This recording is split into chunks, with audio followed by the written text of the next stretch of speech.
That's BKG Foods. All the best with your IPO. That's the latest IPO on the street and soon to be debutant. But the other stock that's really surging away right now is M&M Financial. They posted their earnings and also the business update for October. The Q2 disbursals are at a 16-quarter high, which is also translated into very good AUM growth. But the net interest margins are under pressure. The collection efficiency for October has also dipped sharply. Ramesh Iyer, who's the Vice Chairman and Managing Director of M&M Financial, joins us now to talk about that.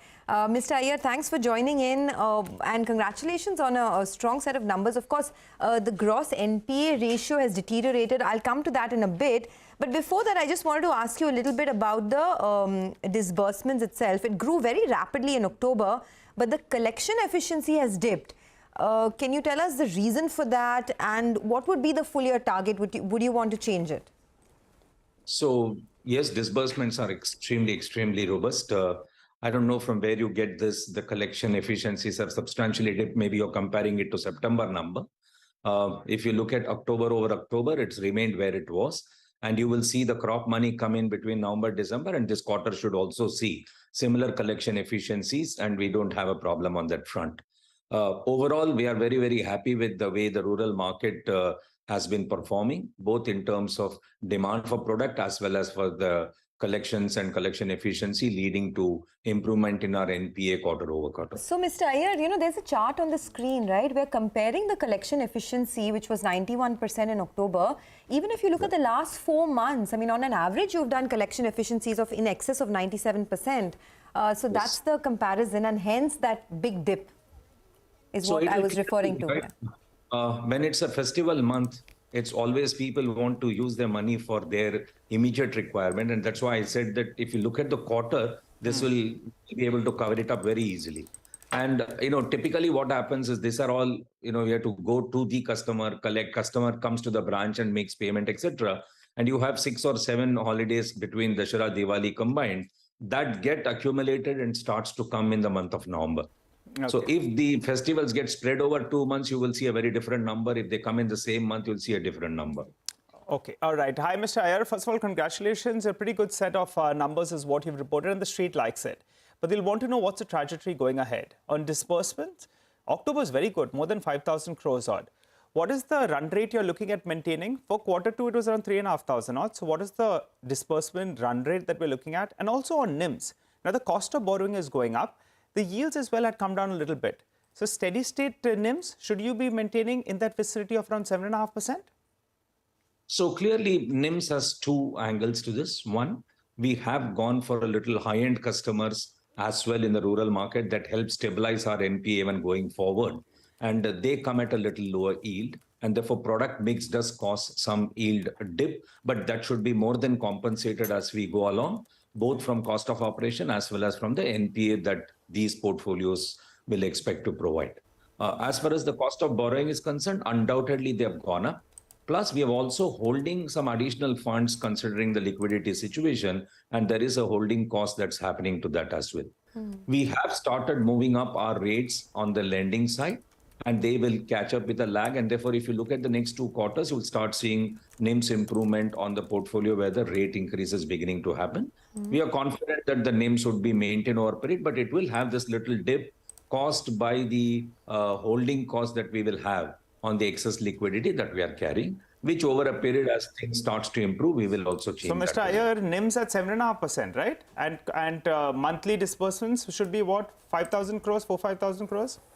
No, so 5,000 is an October number with festival demand, etc. I think we are averaging about 10,000 odd crore a quarter, and we don't see that a problem. The demand is holding up. Vehicle availability continues to be a pressure out there. And on even the pre-owned vehicle side, the supply is a constraint. As they start to improve, you'll see further disbursement growth. But clearly maintaining a 10,000 plus crore disbursement should not be a challenge. Okay, 10,000 crore disbursement, maintaining that should not be a challenge. Got that. You know, within the gamut that you service, right? I mean, you do look at tractor loans, utility vehicle, car loans, commercial vehicle. And within that, we've seen some spaces like tractors come back in a big way. Can you tell us where is the maximum demand coming in from and what are the growth rates across segments? So we've seen this across the country, across the product. Today, the real challenge as we see it is availability. if there were sufficient vehicles available, even I'm talking including pre-owned vehicle, you would have seen even much better numbers. So there are customers in the waiting whose loan processing has been completed, but disbursements have not happened because of the vehicles non-availability, etc. So clearly, there's no pressure I see on the demand side, and I'm talking across geography. And it may be interesting to know that, and we've talked about it several times, the second half for rural is the best half. And fortunate, the monsoons have been good. Support prices seems to be good. Infra is opening up. So we are very, very positive in terms of the trends that we see in the rural market, both from demand as well as from the collection front. Okay, all right. Mr. Iyer, look, going through your presentation and you're guiding for margins of around 7.5%, it appears the street has taken that. But the ROAs, I think in the past quarter, it was, for the first half, it's around 1.7, 1.8% odd. Now, you're guiding for around 2.5%. How confident are you that you get to that? Because most of the street are still around that 2.1% odd. So how confident are you on the ROA front? And the second part is AUM growth for the year. What will it be? So we are already clocking 15-16% growth, and the disbursements are more aggressive as we see from the numbers. So therefore, maintaining this kind of a double-digit growth on the AUM should not be a challenge again. In as far as the 2.5% ROA is concerned, that was our strategy we have put out for 3 years when we spoke last March. And I think we will get there very clearly. I think one area where we need to concentrate, which is what we are doing, is our cost of operations. Currently, the cost of operation is a little elevated because we are over-invested into future need, whether it's in the technology, digital, or the data space, including, we've taken some salary correction because of the last 2 years, it was very subdued increase.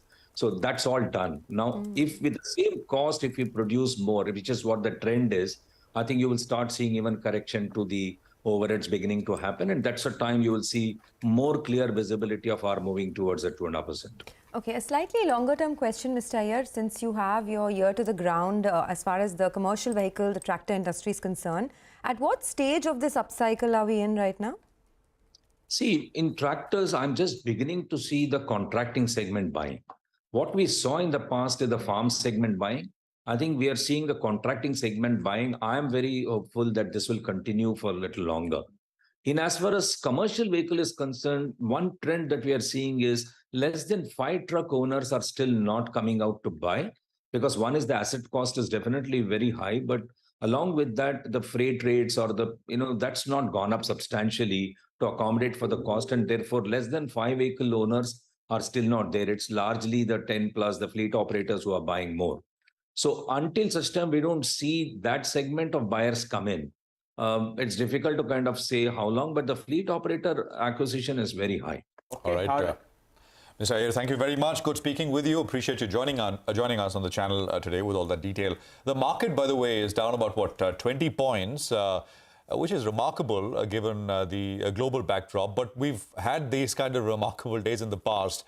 We've had even more remarkable days in the past when, the US was not down 3%, was down 4.5% in some cases. And I remember that one instance where the market here was in the green.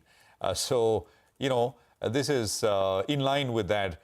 So just 20 points cut. By the way, Bank Nifty is in the green. If you can have that intraday up, mid-cap index is in the green. The small-cap index is in the green as well. Market breadth is positive. So on my screen, you've got 1,200 stocks which are higher and about 800 stocks which are lower at this point in time. And there is, lots of stuff which is moving around. Defense as a theme is doing very well. Mazgaon Dock, for example, is up another 5.5%. Garden Reach Shipbuilders, the move in Mazgaon came first. Garden Reach followed, but it's picked up quite a bit. 7.5 on Garden Reach Shipbuilders. Cochin Shipyard, which was doing very well yesterday, it's up another 2.5% right now. Look at Bharat Electronics. That is up another 3.5%. So defense, HAL is another one. Hindustan Aeronautics, another 2.5% today as well. So that's one theme which is super, super strong, along with a bunch of other stuff. We'll take a very quick break here. Mitesh Thakkar joins us with some trading ideas and the setup now after the initial 1 hour. Back with that in just a bit.